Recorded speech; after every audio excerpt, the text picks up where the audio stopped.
కేసీఆర్ పేరు వింటేనే కొందరి గుండెల్లో రైళ్లు పరిగెడుతున్నాయి. తెలంగాణ అస్తిత్వ భావన మళ్లీ గలమెత్తుతున్నదని వణుకు పుడుతోంది. పరోక్షంగానైనా తెలంగాణను గుప్పిట్లో ఉంచుకోవాలనే తమ ఆశ ఆవిరైపోతుందేమోనని గుబులవుతోంది. అందుకే ఆంధ్రబాబు బానిస పత్రిక వికృత విలాపాల శోకాలు పెడుతోంది. దొంగెవరంటే భుజాలు తడుముకుంటూ చెత్త పలుకుల పెడబొబ్బలు పెడుతోంది. ఎవడు అవునన్నా కాదన్నా ఎన్ని కథలు పడ్డా ఇది తెలంగాణ రాష్ట్రం. ఇదొక ఉద్వేగభరిత భావన. ఆ భావన అనుక్షణం రగలడానికి కావలసినంత పునాది ఉన్నది. పుంఖానుపుంఖాల చరిత్ర ఉన్నది. పురాణాల కాలం నాటి ఆస్మిక మహజన పదము నుంచి మొదలుకొని ఉమ్మడి రాష్ట్ర పతనం దాకా అనేకానేక భావాల అవిచ్ఛిన్న పరిణామక్రమం ఉన్నది. స్వాతంత్ర్యం కోసం పెనుగులాట ఉన్నది. కోట్లాది మందిని ఏకతాటి మీదికి తెచ్చి రాష్ట్రం సాధించిన ఘనత ఉన్నది.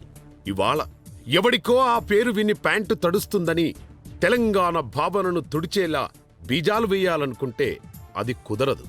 చరిత్రలో కలిసి నడిచిందెవరో, చరిత్ర సృష్టించిందెవరో, తెలంగాణ అనగానే కళ్ల ముందు మెదిలేదెవరో ఈ గడ్డ మీద నిక్కరు వేసుకొని పిల్లాడు కూడా చెప్తాడు. ఇంకా ప్రజలు ఓపిక పడడానికి సిద్ధంగా లేరు. తెలంగాణ రాష్ట్రం సాధించుకొని వారి హక్కులను తెలంగాణ రాష్ట్రంలోనే పరిష్కరించుకుంటారు. జై తెలంగాణ.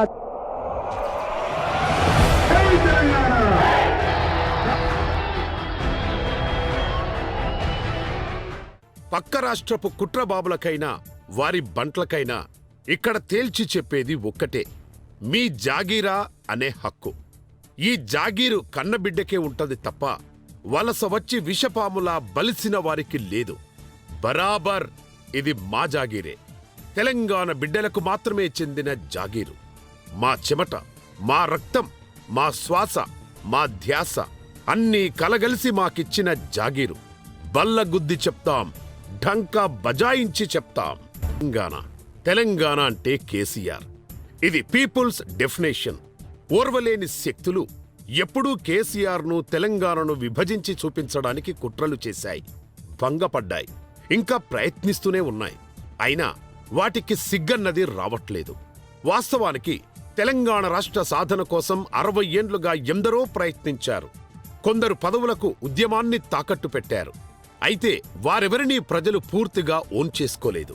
వారెవరికీ రాని తెలంగాణ సమాజం యాక్సెప్టెన్సీ కేసీఆర్కి మాత్రమే వచ్చింది. కేసీఆర్ ఎంత కమిట్మెంట్తో పనిచేస్తే తెలంగాణ వచ్చిందో ప్రజలకు తెలుసు.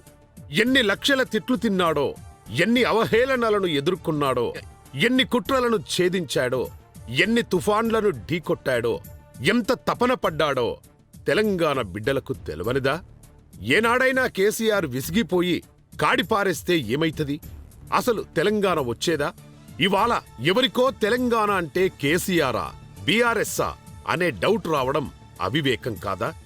నరాల్లో తెలంగాణ వ్యతిరేకత. తెలంగాణ శాసనసభను ప్రోటెం స్పీకర్గా కూర్చున్న జానారెడ్డి గారిని, మంత్రివర్గ సభ్యులను, ప్రమాణ స్వీకారం చేసిన శాసనసభ్యుల బొమ్మలు చూపించుకుంటూ టూరింగ్ థియేటర్లో సినిమా చూసే మొహాలను మల్టీప్లెక్స్లో కూర్చుండబెట్టినట్టు ఉందట అధ్యక్ష. టూరింగ్ టాకీస్ల సినిమాలను తీసుకొచ్చి కూర్చోబెట్టి మల్టీప్లెక్స్లో కూర్చుండబెడితే ఎట్లుంటుందో తెలంగాణ శాసనసభ్యుల పరిస్థితి ఉందట అధ్యక్ష. తెలంగాణ రాష్ట్రం అంటేనే ఒక ఈర్ష, ఒక అసూయ. ఈ రాష్ట్రం ఏర్పడింది అనే దీంతో ఒక న్యూనతాభావాన్ని కలిగించే ప్రయత్నం ఇక్కడ కొన్ని పత్రికలు చేస్తా ఉన్నాయి అధ్యక్ష. పని కట్టుకొని కొన్ని పేపర్లు, అందులో మరి ముఖ్యంగా ఆంధ్రజ్యోతి అనే పేపర్ అధ్యక్ష, ప్రతిరోజు విషయం కక్తా ఉంటుంది. క్యాబినెట్ మీటింగ్లో నేను మంత్రులకు ఆదేశం ఇచ్చిన అధ్యక్ష, లూజ్ టంగ్ చేయకండి, కొత్త ప్రభుత్వం ఏర్పడడం, మనం మాట్లాడే విషయాలు బయట పోయి లూజ్గా చెప్పకుండా నిర్ణయాలు కావు, నిర్ణయాలు చేయాల్సి ఉంటుంది, don't be loose, don't make loose talk అని చెప్పి మంత్రులకు నేను ఆదేశం ఇచ్చిన అధ్యక్ష. దానికి ఏం రాస్తుంది అధ్యక్ష ఈ పేపర్? మొహం స్టార్ట్ చేసిన మంత్రులట. అంటే క్యాబినెట్లో అయిపోయినాయని నీకు పూజ కూర్చున్నట్టు చెప్తే చెప్పినట్టు, లేకపోతే మొహం స్టార్ట్ చేసినట్ట. ఏం వార్త అధ్యక్ష ఇది? మంత్రులను పట్టుకుని చాలా తుఫాన్లు చూసినాం, చాలా విపత్కర పరిస్థితులు ఎదుర్కొన్నాం. నేను చాలా ముండి ఘటాన్ని. ఈ పిట్ట బెదిరింపులకు, ఈ లంగా ప్రచారాలకు ఎవరు భయపడటం లేడు అధ్యక్ష. నా గుండె మండి చెప్తావు నీ మాట. ఏ చేసినా తట్టుకుంటాం, తగిన చర్యలు తీసుకుంటాం. ఈ రాష్ట్రాన్ని అద్భుతంగా భారతదేశంలో నిలబెట్టి చూపుతాం అధ్యక్ష. మన ఆంధ్రజ్యోతి రాధాకృష్ణ ఉన్నాడు, ఆయన ఒక జర్నలిస్ట్ అమ్మా. ఆ పేపర్కి కక్కే విషయము దాని జర్నలిజం ఏంటరా మీరు చెప్పండి. జర్నలిజం యొక్క విలువలు మొత్తం వీలే కదమ్మ తీసేసింది. ఈ ఆంధ్రజ్యోతి, ఏబిఎన్ టీవీ, ఆంధ్రజ్యోతి లాంటి వాళ్ళే జర్నలిజం యొక్క విలువ తీసేసిండ్రు, జర్నలిస్టుల యొక్క గౌరవం తీసేసిండ్రు, దాని పరువే తీసేసిండ్రు కదా వీళ్ళు. అసలు కంప్లీట్గా బజారు నిలబెట్టారు కదా. కాబట్టి ఇట్లాంటి వాళ్ళు జర్నలిజంకే ఒక మచ్చ. డెఫినెట్గా నేను చెప్తున్నా. ఎస్, బీఆర్ఎస్ మాత్రమే తెలంగాణ పార్టీ, ప్రతి ఇంటి పార్టీ. తెలంగాణను, కేసీఆర్ను వేరువేరుగా చూపించాలనే ఆంధ్ర మీడియా కుట్రలు ఎన్నటికీ సఫలం కావు. గతంలో కూడా కేసీఆర్ ఒక్కడి వల్లే తెలంగాణ వచ్చిందా అనే భావజాలాన్ని ఆంధ్ర వలసవాదులు జనాలపై రుద్దాలని చూశారు. తమ ఫాల్తు మీడియా సంస్థలు, సంఘాలు, మేధావులతో విషం కక్కించారు. తెలంగాణ ప్రజల మెదళ్లలో చొప్పించేందుకు ప్రయత్నాలు చేసి చెప్పుదెబ్బ. అయినా సిగ్గులేని జన్మలు కదా, మళ్లీ అదే కుట్రలు చేస్తున్నారు. ఇప్పుడు తాజాగా తెలంగాణ బీఆర్ఎస్ జాగీరా అని మరో కొత్త భావనకు విషబీజం వేసే ప్రయత్నం మొదలైంది. ఎందుకు? ఓ ఆంధ్ర కూటమి తెలంగాణలో అధికారం తేవాలంటే ఇక్కడ తెలంగాణ అస్తిత్వ భావన ఉండకూడదు. తెలంగాణకు ప్రతీకైన కేసీఆర్ తమకు పోటీగా నిలవకూడదు. అందుకే వెన్నుపోటు రాజకీయాల ముఠాధ్యక్షుడి ఆదేశాల మేరకు ఎల్లో విషపు మీడియా పక్కా ప్రణాళికతో దాడిని ప్రారంభించింది. ఆ మేరకే ఇప్పుడు చెత్త పలుకుల పేరుతో ఒక పత్రిక కాలంలో ప్రారంభమైన ఈ భావనను రేపు ఆంధ్ర పోషిత సంఘాలు, సంస్థలు, మేధోమూకలు మీడియా విషవృక్షంగా పెంచి పోషిస్తున్నాయి. దేశ ప్రధానమంత్రి మోదీ, చంద్రబాబు, ఆంధ్ర పార్టీలు, ఎల్లో మీడియా అందరి లక్ష్యం ఒక్కటే. కేసీఆర్ అనే రక్షణ కవచాన్ని భేదిస్తే ఇక తెలంగాణ ఉండదు, తెలంగాణ భావనే మిగులదు. అప్పుడు తాము గద్దెనెక్కి పందికొక్కుల్లా పచ్చటి తెలంగాణను బుక్కేయొచ్చు. ఇదే కూటమి ఎత్తుగడ. దాన్ని అమలు చేసేందుకు మార్గమే బ్రోకర్ రాతల బుకాయింపు. ఎల్లో మీడియానే సాధనం, గ్లోబల్స్ ప్రచారమే. ఈ ఆంధ్ర విషపు మీడియా డిఎన్ఏ. పచ్చగా ఉన్న తెలంగాణను కబళించాలనుకున్న కుట్రలకు కేంద్రాలివి. ఏనాడు తెలంగాణ బాగుకోరని, తిన్నింటి వాసాలు లెక్కపెట్టే విశ్వాసం లేని ర్యాబిస్ వైర్ సోర్సులు. ఇదంతా ఒక తెలంగాణ వ్యతిరేక నెట్వర్క్. అందుకే అందరి టార్గెట్ ఒక్కటే, అదే కేసీఆర్, బీఆర్ఎస్ పార్టీ. కేసీఆర్ తెలంగాణకు రక్షణ కవచం, తెలంగాణ సమాజమే ఆయన సైన్యం. కేసీఆర్ను దాటి తెలంగాణను కబళించడం ఎవడబ్బతరం కాదు. అందుకే థాట్ ప్రాసెసింగ్ కుట్రలకు తెరలేపాయి ఎల్లో మీడియా. అదే కేసీఆర్ తెలంగాణ వేరువేరన్న భావనను ప్రచారం చేయడం, బీఆర్ఎస్ పై బురద జల్లడం, పెద్దసారు చిన్నసారు అంటూ మతిలేని రాతలు రాయడం, తెలంగాణ కీలక నాయకులను మరుగుజ్జుగా చిత్రీకరించడం, అదే సమయంలో తెలంగాణ వ్యతిరేకుల తప్పులను చిన్నగా చేసి చూపించడం, తమ తోడుదొంగ మీడియా తప్పులను చిన్న పొరపాట్లుగా బుకాయించడం. ఇదంతా స్టెప్ బై స్టెప్ అమలు చేస్తూ ప్రీ ప్లాన్డ్ కాన్స్పిరసీ. దీనికి కర్త చంద్రబాబైతే కర్మ క్రియ రోతరాతల రాధాకృష్ణ.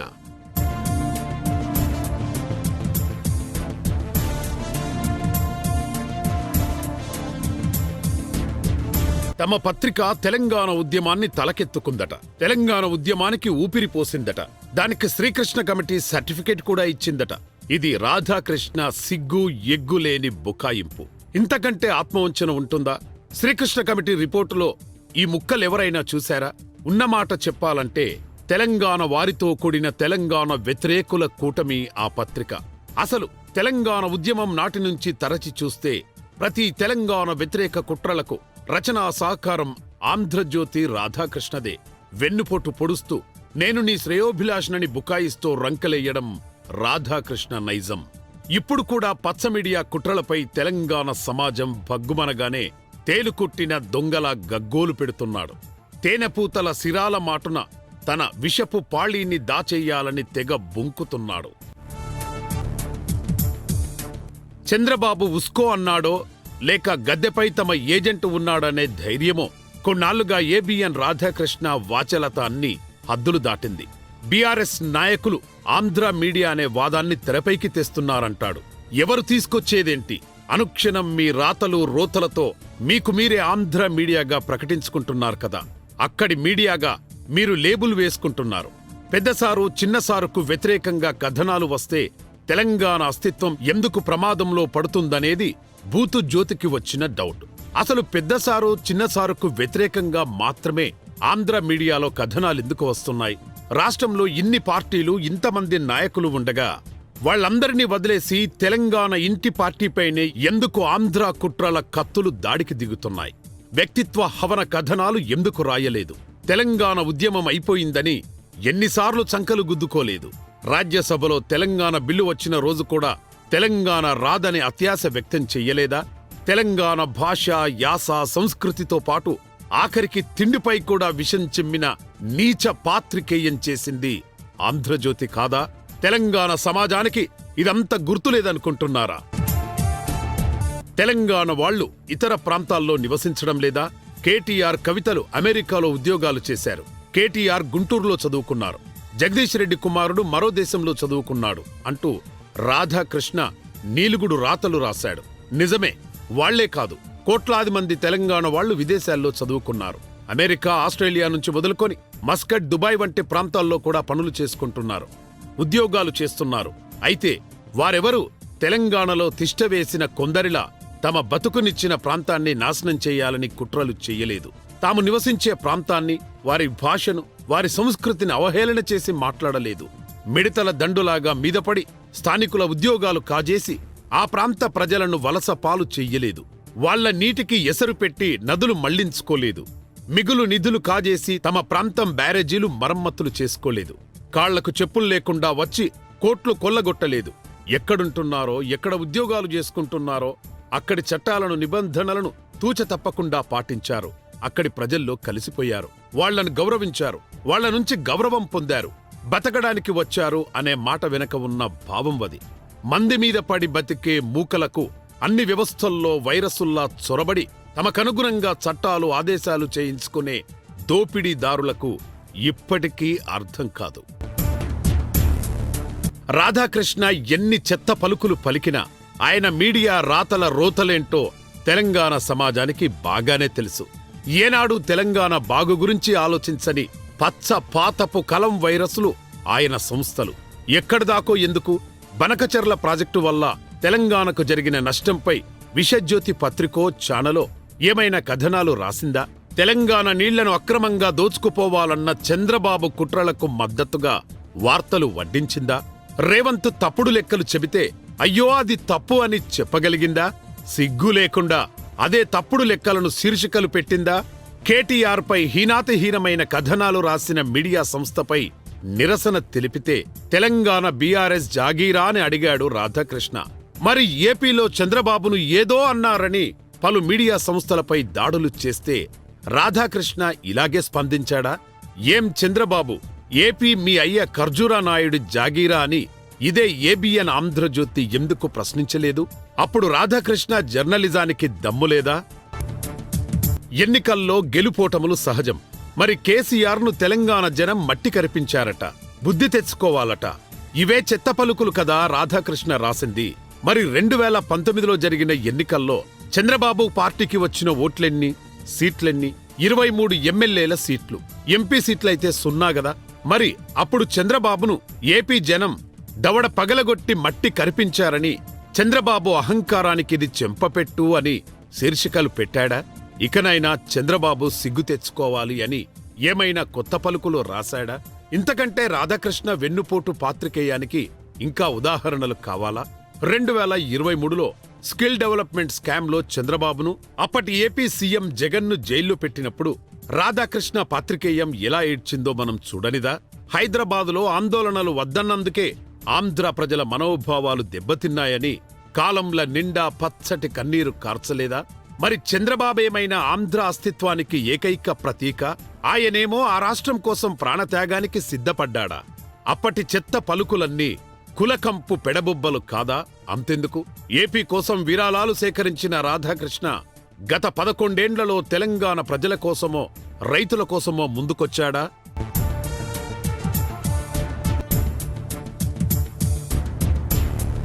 భాష గురించి నీతులు పలికిన చంద్రజ్యోతి కేసీఆర్ పై రేవంత్ రెడ్డి వ్యాఖ్యలను ఏనాడైనా తప్పుపట్టిందా?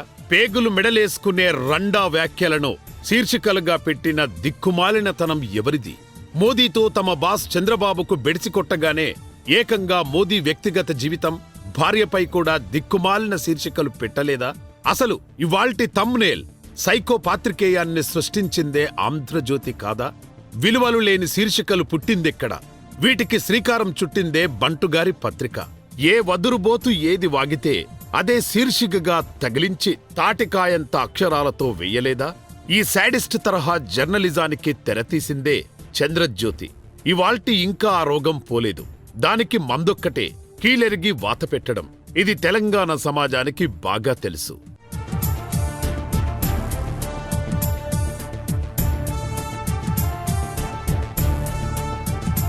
కేసీఆర్ తెలంగాణ రెండు అవిభాజ్య పదాలు. ఆ ప్రయత్నం ఎవరు చేసినా మూతోడ్కే జవాబ్దేగా తెలంగాణ. మతిలేని వాగుడుకు దిగే పచ్చవాత రోగులకు తెలంగాణ ఆత్మగౌరవం దెబ్బతింటే పెళ్ళుబికే ప్రతిస్పందనలు అర్థం కావు. తెలంగాణకు సహనమెక్కువ. అయితే అది చేతగానితనం కాదు. చాలా రాజ్యాలు చూశాం, సామ్రాజ్యాలు చూశాం. 224 ఏండ్లు ఓపిగ్గా చూసి నిజామును దింపిన చరిత్ర తెలంగాణది. 60 ఏండ్లు ఓపిక పట్టి పరాయి పాలనను కరకట్టలకు తరిమేసిన చరిత్ర తెలంగాణది. రాజ్యాలనే దింపేసిన తెలంగాణకు కుళ్ళు మీడియా, కుల మీడియా ఓ లెక్క కాదు. ఓపిక మాత్రమే లెక్క.